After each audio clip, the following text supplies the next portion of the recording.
Bem-vindos a mais um episódio da Perspectiva Objetiva. Eu sou o Diogo e mais uma vez estou aqui com o meu amigo Jafonso. Diz olá, Jafonso. Boas pessoal, Ora, hoje vamos falar de um jogo que ambos, eu e o Jafonso, temos na lista dos nossos favoritos. Eu acho que é um jogo que dispensa muita discussão, porque a maior parte das pessoas concorda que está entre os melhores. Então o jogo que vamos falar é Bloodborne. Queres começar, Jafonso? bom, eh, eu posso começar. Gostaria só de começar por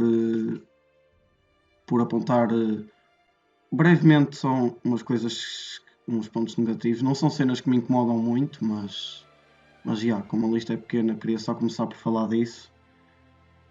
São duas coisas principalmente. A primeira que tipo chega a ser um meme na comunidade de Soulsborne é a câmara, que é uma coisa bué de pequena, mas eu acho que vale a pena apontar. Mas lá está, são mais questões de gameplay. E a segunda é que acho que tu concordas comigo. Esta é mais importante, que é alguns bosses do jogo. Por exemplo, as Witches of Hamwick. Sim, a qualidade de alguns bosses. Sim, sim. Quanto a isso, eu acho que não podemos criticar muito, porque a qualidade dos bosses de Bloodborne é excelente em todos os aspectos. Só falha mesmo nas Chalice Dungeons, em termos do base game mesmo, e até do DLC, a qualidade dos jogos é... Sim. Em termos do base game, sim. Exato. Mas quando entras na Chalice Dungeon é que... Pronto, a qualidade já cai mais um bocado. Mesmo level design e tal, não é a mesma coisa do main game. Sim. Ok, enquanto à câmara, pronto. A câmara é algo que, aí está, todos os jogos, até mesmo o Sekiro, é algo que é comum a todos. A este ponto o pessoal já praticamente aprendeu a lidar com isso. O pessoal já se habituou. Yeah. Sim, não quer dizer que seja uma desculpa, mas pronto. Novamente, dentro da gameplay, um ponto que eu acho muito positivo é a dificuldade. Tu obviamente concordas comigo? Eu discordo. Eu... Tu discordas? Ok, não sabia. Não, tu vais falar no sentido de ser difícil. Não é bem no sentido de ser difícil. Vais falar da dificuldade em que sentido? É no sentido de que tipo o jogo quer que tu aprendas e depois o sentimento de conquista é maior. Mas como tu já estás habituado a outros jogos Souls, para ti também não é a mesma cena que eu senti, provavelmente. Aí está, eu vejo sempre pessoal a queixar-se. Os jogos Souls são tipo os jogos mais difíceis que há, não sei, são muito difíceis. Em termos de alguém que já jogou muita coisa, os jogos Souls são. Definitivamente a dificuldade é acima da média. Mas não chega a certas coisas como fazer tipo, sei lá, level 1 critical num Kingdom Hearts ou os Ninja Gaidens originais. E sim eram dificuldades tremendas. Este ponto é, os jogos são extremamente casualizados. Isso é um tema para outro podcast, não para este. E é por isso que os jogos só se destacaram como mais uma tentativa da tradicional dificuldade dos jogos. However, o pessoal leva isso como um grande defeito. Eu acabei o Dark Souls, não sei o que, sou um excelente jogador. É apenas um jogo acima da média. Está a ver? A dificuldade é acima da média, sim. Mas não é um grande feito, na minha opinião. Quanto ao que estava a dizer, assim, por acaso, um dos melhores aspectos da série em si é difícil nesse aspecto, mas é sempre justo. Nunca é injusto. O jogo espera sempre que tu aprendas com os teus erros e tu próprio notas a tua evolução. Se calhar um boss que tu na primeira tentativa levaste os ataques todos, não sei o quê, se calhar já na 10ª tentativa já só te acerta 1 ou 2 ataques e finalmente tu consegues derrotar. É o sentido de progressão que tens desde que começas a jogar até quando chegas ao fim e já tens todas as mecânicas na ponta do dedo. E isso era isso que estavas a falar, não é? Era mais nesse sentido, sim. Quando realmente se aprende, o sentimento de conquista é mesmo gigante. E eu gosto muito. Hoje em dia a maioria dos jogos não conseguem fazer isto. Portanto, eu compreendo quando tu queres dizer isso. De qualquer forma, além disto, tem outras coisas que eu gosto muito ainda na gameplay. Eu acho que o meu ponto favorito, juntamente com a batalha, o meu ponto favorito também é level design. É muito interessante, por exemplo, quando estamos em Forbidden Woods e tem aquele escadote que leva à clínica. Àquela clínica inicial do jogo, estás a ver? Sim, a clínica do Yosefka. Yeah. E não é a única altura do jogo em que isso acontece, estou só a dar um exemplo. Já acho isso muito interessante, eu gosto bastante. Sim, aí está. É o mundo que está interconectado. Tu sentes que todas as partes fazem parte do mundo. Tu não sentes que estás apenas Não só isto, exato, isto não só é uma questão de boa gameplay, como é uma questão de boa world building. É uma questão de boa imersão. Aí está, como eu estava a dizer, tu não sentes como estás num nível, sentes como estás a vaguear por um mundo. Tens um caminho que vai dar uma floresta, tens um caminho que vai dar um castelo. E o level design dos jogos da From sempre foi estelar, simplesmente top tier. Há alguns melhores que os outros, né? O Bloodborne tem obviamente melhor level design, por exemplo o Dark Souls 2 ou 3. Talvez até melhor que um, não sei. Esse sim é um bom debate entre o Bloodborne e Dark Souls 1 quem tem o melhor level design. Tem definitivamente melhor level design que o Demon Souls, que funciona à base de níveis por acaso. Mas aí está, o Bloodborne foi um jogo que foi feito com cuidado. Foi um jogo que foi feito com detalhes. Por exemplo, eu não sei se tu sabes, mas em Yahargu há um relógio que tem, obviamente, os números das horas em romano. E há um detalhe bem interessante nesse relógio, que é na Inglaterra vitoriana, o 4 romano não se escrevia tipo IV, escrevia-se 4 Is.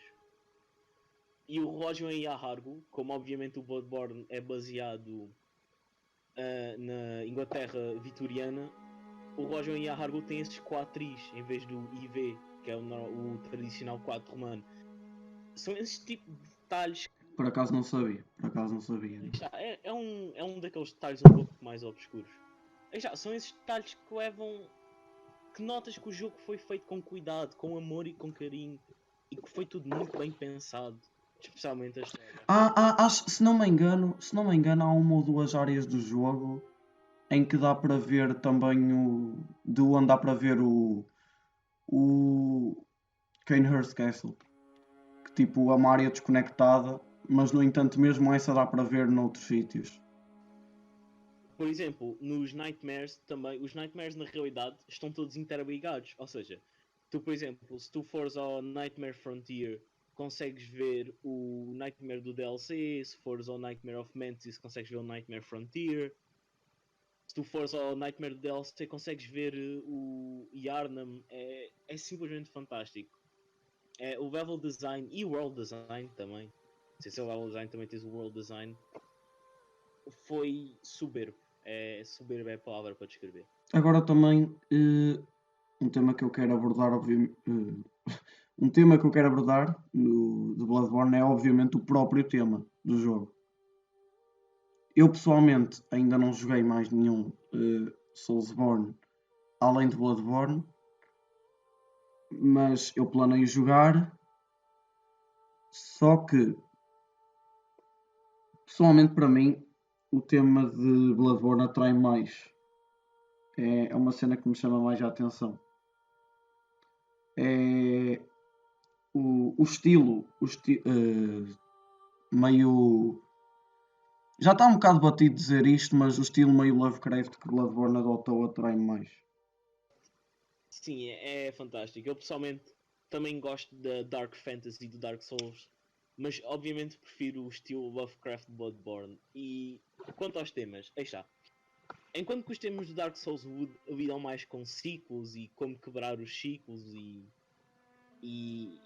e pronto, o tema de Bloodborne eu acho que é perfeitamente uma reprodução dos temas do Lovecraft, que é independentemente do que faças, tu não consegues enfrentar aqueles horrores cósmicos. Eu acho que é algo que Bloodborne representa, a meu ver, os limites da compreensão humana. E o jogo farta-se de mostrar tipo o quão insignificante tu és perante tudo aquilo que está a acontecer à tua volta. O jogo depende muito mais de um mundo do que da personagem em questão. Exato, por exemplo, isso traduz de uma forma excelente para a mecânica da Insight.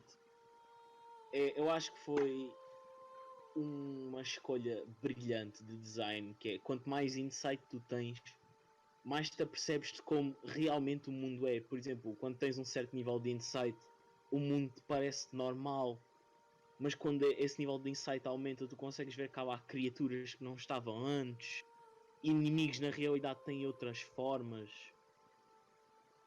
Eu acho que simplesmente conseguiu reproduzir perfeitamente o que é o horror cósmico. E mesmo contigo, e há outro ponto, mesmo contigo a ganhares mais insight, tu não há nenhum momento do jogo em que consigas ver o Oedon.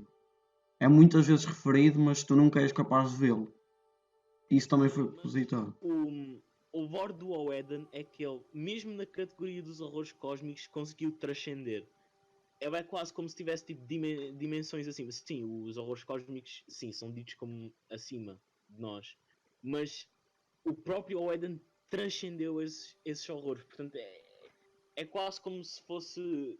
Tal como nós conseguimos afetar facilmente um mundo a duas dimensões, o Oedon consegue afetar o mundo de Bloodborne, que é, pronto, digamos, três dimensões. Porque o Oedon é um ser dimensionalmente acima. Estás a ver? Pronto, já que agora tocaste nisso, acho que podemos começar a falar da lore do jogo, que vai nos. Opa, acho que vai demorar mais. Sim, a lore é gigantesca. Eu tenho várias coisas para dizer, mas queres começar tu? Não, começa tu, fala com o que tens a dizer e eu pego nisso. Ora bem, eu pessoalmente, a parte que mais me atraiu foi o conflito entre o Mestre Willem e o Lawrence. Pessoalmente acho que foi a coisa que mais me atraiu na lore. E é basicamente o que interliga quase tudo que acontece no jogo. Temos o Lawrence que acha que vão conquistar com o poder dos Great Ones. Great Ones, é isso. Temos o Lawrence que acha que o poder dos Great Ones vai ser conquistado através do sangue. E o Master Willem que acha que vai ser conquistado através de Insight. Que pronto, é o conhecimento do jogo, que no caso é representado por olhos dentro da mente. Aí está, por exemplo, E eu não sei se tu reparaste, quer dizer, tu deves ter reparado, né? Mas ao fim e ao cabo quem estava certo era o Master Willem. Em que aspecto? Porque ele não conseguiu tornar-se num Great One, mas ele tornou-se num. Isso é um easter egg. Ele tornou-se num. Pronto. Estás a ver a ROM? Sim, não, a Rome é tecnicamente considerada um Great One, estás a ver? Sim, só que ela não chega a ser Great One. É tipo, é a espécie semelhante a eles. Pronto, o Master Willem estava no processo para se transformar num desses. O que. Não, eu acho que tu tens errado a diferença cá entre o Willem e o Lawrence. O Willem acreditava que o sangue era apenas um meio artificial de evolução e de força. Por isso é que, para ele, quem perseguia a research, ou o estudo do sangue, era considerado traidores. Porque para ele dava apenas a ilusão de uma evolução. E que ia mandar a humanidade para a destruição, basicamente. Sim, Por isso que o Lawrence respeita o que o Willem diz, mas aí está, ele acaba por seguir o sangue. Aí está, toda a metáfora dos olhos que o Willem tem é, obviamente, os olhos é suposto representar o que eles conseguem enxergar, ou neste caso, o que eles conseguem entender. Enquanto que o Lawrence usa um meio mais artificial, que é o sangue, obviamente o Old Blood, que transforma os humanos em bestas, mas dá-lhes mais poder. É esse o ponto inteiro da pequena guerra entre eles. mas lá está. O jogo acaba por comprovar que se eles queriam. Se o. Porque aí está, o objetivo inicial da Church era igualarem-se aos Great Ones.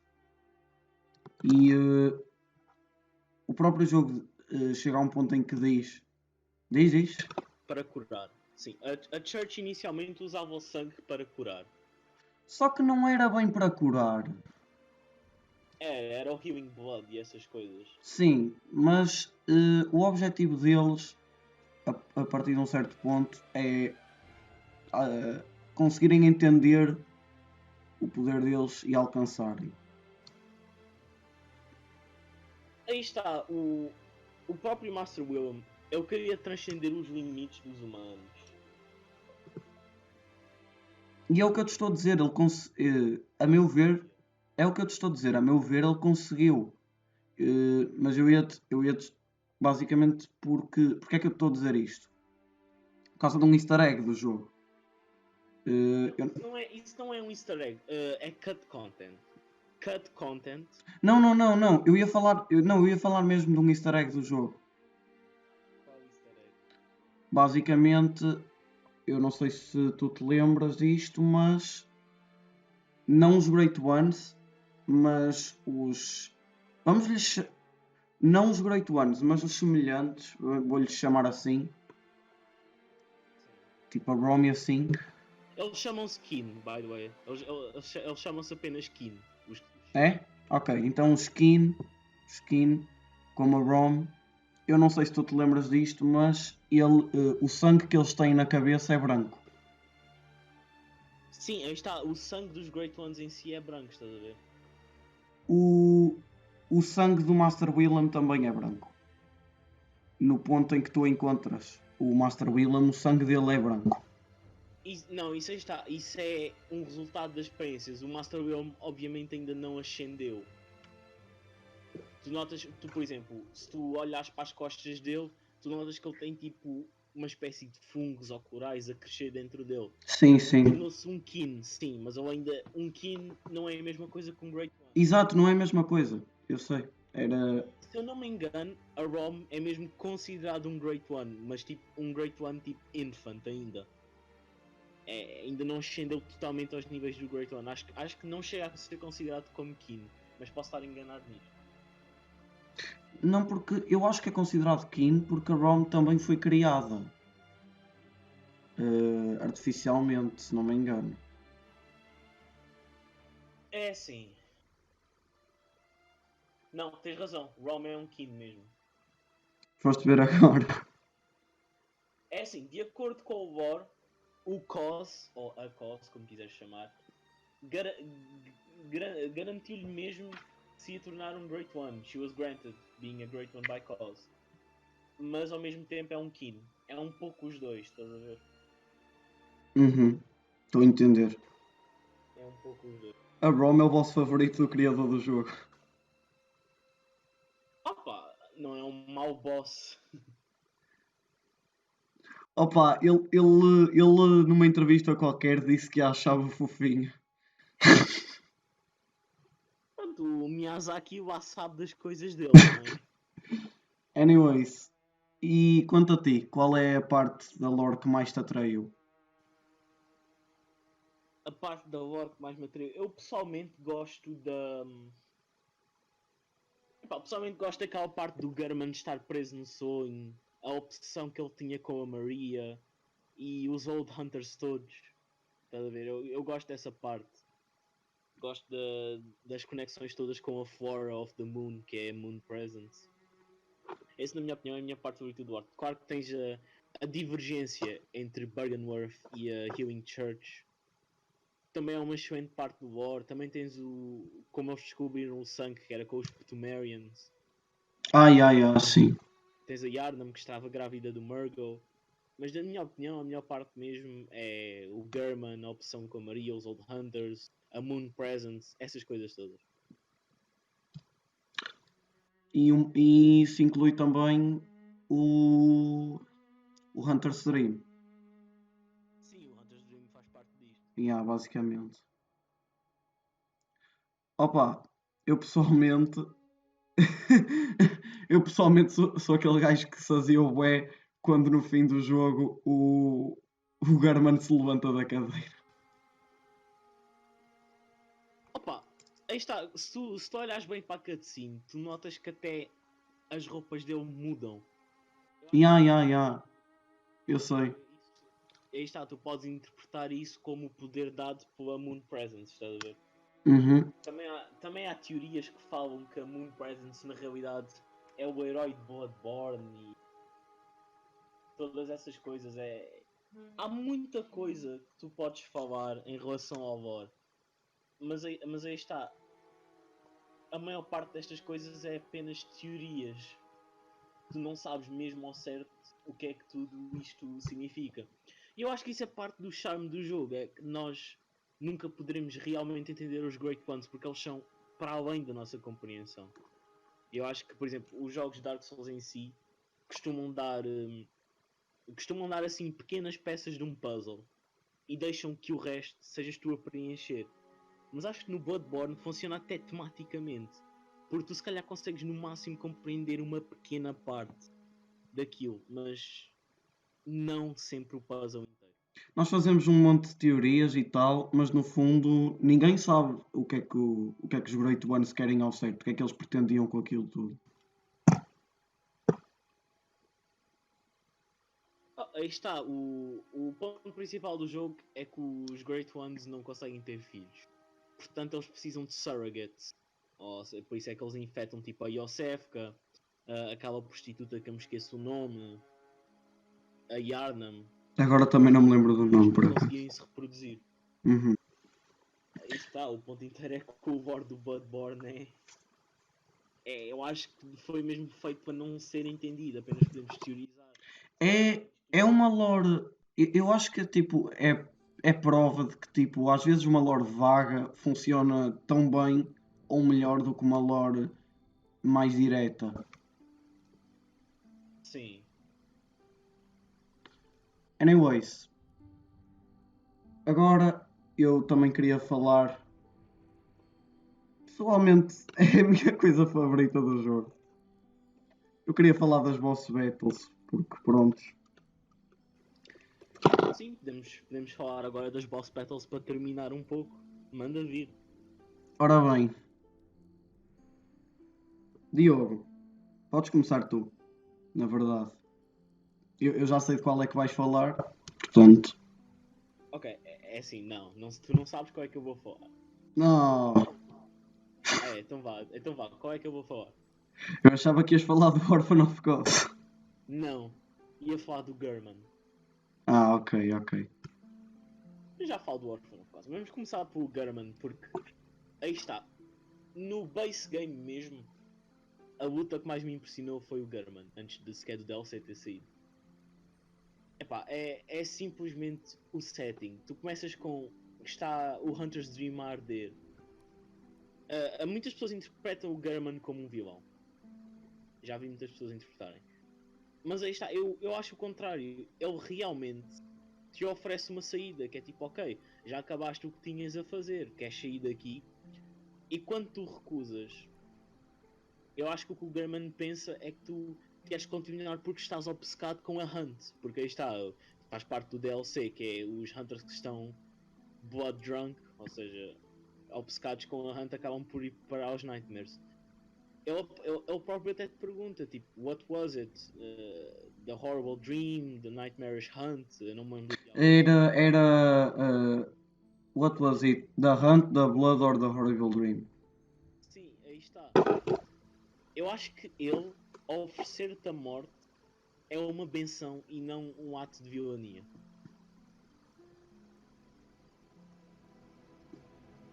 Opá, eu também concordo contigo. Já vi muita gente, sim, e sim, como tu disseste, já vi muita gente a achar que o German é que era o vilão da história e tal. No fundo a história não tem um lado bom e um lado mau, mas yeah, eu entendi o que é que queres dizer, não é mesmo? Aí está. A razão por que o German te oferece a escolha de basicamente submeteres a vida a ele e ele matar-te para escapares do sonho é porque aí está, ele quer escapar do sonho. Mas ele sabe que se ele escapar do sonho, alguém vai ter que tomar o lugar dele. Por exemplo, tu tens uma peça de algo escondida em que apanhas o Gaman a chorar por, por bastar e que ele quer sair dali, que ele quer que alguém o salve. O próprio German, o que ele te está a fazer é uma misericórdia, só que tu obviamente recusas. E eu acho que é por isso que ele ataca.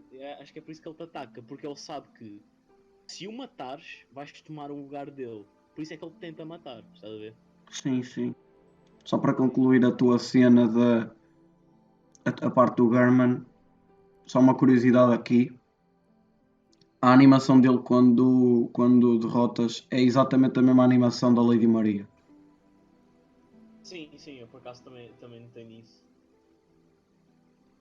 E por exemplo, e durante o boss, tu notas que os poderes dele vêm dele rezar para a lua. Quando ele faz aquele ataque do AoE gigante, ele faz esse ataque sempre, mas sempre virado para a lua. E pois é, pois é. É um. É aqueles pequenos detalhes. Mas pronto, tu queres falar do Ludwig, não é? Sim. Fala lá Não, disso. mas eu queria falar do Ludwig. Uh, mano, eu vou-te ser sincero. Primeiro, a Arena do Boss é a minha favorita do jogo inteiro. Não é o ponto mais importante, mas é capaz de ser a minha favorita. A do Garmin também é muito boa, é verdade, mas eu pessoalmente gosto mais da do Ludwig. O único problema é que é um espaço um bocado pequeno para o tamanho dele, mas de resto é que eu estabelece tão bem o clima de que a boss battle precisa que eu não me importo muito com isso. Quanto ao boss em si, temos a primeira fase dele. Pronto, o Ludwig tem duas fases, né? Temos a primeira fase dele que é muito mais animalesca e monstruosa, que mostra o lado do Ludwig totalmente consumido. E é. Opa, por um lado até é triste pensar que um Hunter tão capaz como ele deixou-se chegar àquele estado. Aí está, isso é um pouco o ponto do Bloodborne, que é You can never escape the hunt. Tu nunca consegues escapar. Tu acabas por sucumbir, ou tornas uma besta, ou acabas por sucumbir à hunt e tornas blood drunk. Exato. E acabas por parar no Nightmare ou isso. Mas a minha parte favorita do Ludwig não é a primeira, é a segunda. Sim, quando ele ganha a sanidade, não é? Ele lembra-se dos tempos em que era realmente caçador e lembra-se. Quer dizer, não se sabe ao certo, né? Mas dá a entender que ele lembra-se e ele agarra na sua espada, que nem era a que ele usava normalmente, era só quando a situação realmente exigia que ele usava aquela espada. Sim, sim. E ele começa a levar a luta mais a sério e a enfrentar o jogador com aquela espada. Inclusive é a minha arma favorita do jogo inteiro. Mas Não é questão de eu levar a luta mais a sério, é questão de... não é questão de levar a luta mais a sério, tens razão, eu expressei-me mal. É mesmo ele ficar mais em si, é mesmo ele recuperar os sentidos e ser mais racional durante a luta. E a coreografia, demonstra isso bastante bem. Porque na primeira parte ele está mais. O moveset dele é mais de um monstro, de um boss monstro, digamos assim. E na segunda parte o moveset dele é mais de. É mais de um boss humano. Apesar do tamanho dele, o moveset é mais de um boss humano. E tens mais. Por exemplo, a segunda fase do Blood é para mostrar que, apesar dele se ter tornado uma besta, ele ainda tem uma réstia de sanidade. Por exemplo, tu depois de o matares, fica lá a cabeça dele na areia. Tu podes interagir. E se tu tiveres armadura de algum membro da igreja, isso dá-te um diálogo especial em que basicamente o Ludwig pergunta se os caçadores da igreja dele continuam a ser os ferozes e capazes que ele conhecia. Se tu disseres que não, ele cai na insanidade e começa aos gritos e a chorar. E se tu disseres que sim, ele morre tipo pacificamente. Eu sabia. Eu é que não me lembrei de. Eu não me lembrei disso, mas. Obrigado por me lembrares. É estas pequenas interações que dão um caráter gigantesco ao jogo. Mas pronto, eu ainda queria que tu falasses do. Eu ainda te queria ouvir falar, na verdade, do Orphan of Cause. Bom, o Orphan of Cause é muito simples. Eu acho que é simplesmente. A maior parte das pessoas considera o Orphan of Cause a batalha mais difícil do Soulsborne. Eu por acaso concordo. Eu acho que o Orphan of Cause é a batalha mais difícil do Soulsborne. E é simplesmente. Não é. Em termos de lore, tens aquele lore dele ser. Aí está, o Orphan da Cause. Que após a Cause morrer, ele está ali e está perdido, ele não sabe. E é ele que origina, se não me engano, acho que é mesmo ele que origina o Nightmare, é o Orphan of Cause. É. Tanto que tu, quando. Normalmente, quando. É o quê? Tanto que tu, normalmente, quando. A maioria dos bosses que tu matas aparece. Como é que aparece? É o. Não sei, eu só me lembro que é quando matas os Nightmares aparece Nightmare Slain. Sim, basicamente é diferente o que aparece quando matas o Orphan of Cause. Era isso que eu estava a dizer.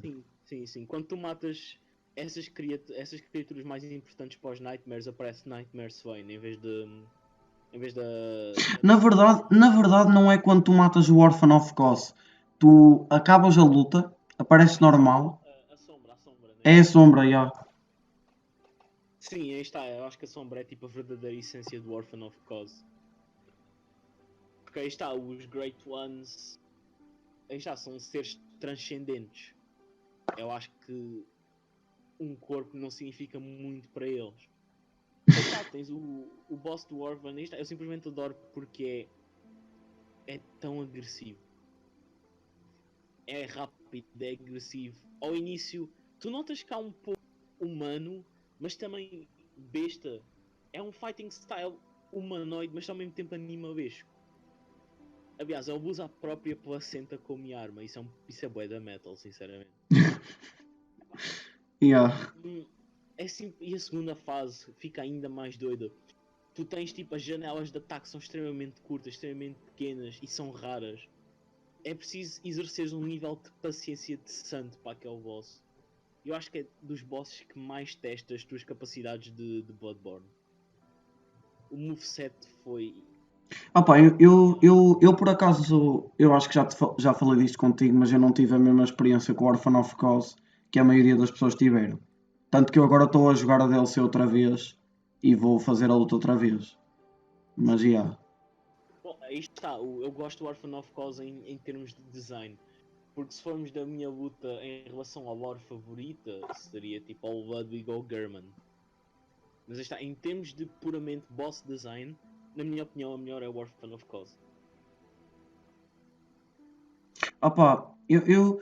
lá está, eu estou a dizer, eu não consigo concordar contigo, mas eu acho que é mesmo porque eu não tive a mesma experiência que a maioria das pessoas. De algum modo eu simplesmente cheguei ao Orphan of Kos. Eu só não matei à primeira porque não quis. Fui naquela cena de este é bem difícil. A primeira vez nem vou tentar, vou ver só o moveset dele. Opa, eu sinceramente, para ser o mais sincero possível, devo ter tido sorte, mas já. Pá, olha, eu sei que. Eu acho que para terminar, eu vou ter sempre o Bloodborne com um lugar especial no meu coração. Aliás, eu platinei o jogo em 3 dias. Eu durante esses 3 dias praticamente não dormia para jogar o Bloodborne. Eu estava tão hyped. Assim que eles anunciaram o trailer do Project Beast, que era o working title do Bloodborne, eu estava colado ao ecrã, à espera de notícias. Quanto mais notícias saíam, mais hype eu estava. Assim que o jogo saiu, eu fui automaticamente buscá-lo. E durante 3 dias seguidos joguei aquilo, até que platinei. É um jogo simplesmente fantástico.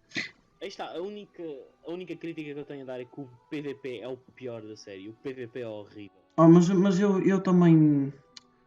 Eu não joguei muito pelo PVP, então não foi uma cena que me incomodou. Mas sim, eu já vi muita gente a reclamar disso. Sim, eu sempre fui alguém que aprecia o PVP, mas o PVP de Bloodborne não dá. Mas não é tanto culpa do Bloodborne, porque aí está. As armas do Bloodborne, apesar de serem poucas, têm uma variedade extrema e são um moveset excelente. O que adiciona uma variedade gigantesca às builds. Eu acho que a única arma que para mim foge a essa regra é o Tonitros. Pois, o Tonitros não é o melhor exemplo do mundo. Yeah. Mas, por exemplo, o único problema do PVP de Bloodborne é mesmo o netcode. Porque se o netcode fosse melhor, o PVP do Bloodborne era capaz de ser também dos melhores da série. Yeah, yeah. Mas pronto, acho que podíamos concluir o episódio por aqui. Sim, acho que já está. Bom, pessoal, espero que tenham gostado. Tenho a dizer uma boa noite e mais uma vez tenham lá cuidado aqui com esta quarentena. Vá, fiquem bem. Fiquem bem, pessoal. Até à próxima.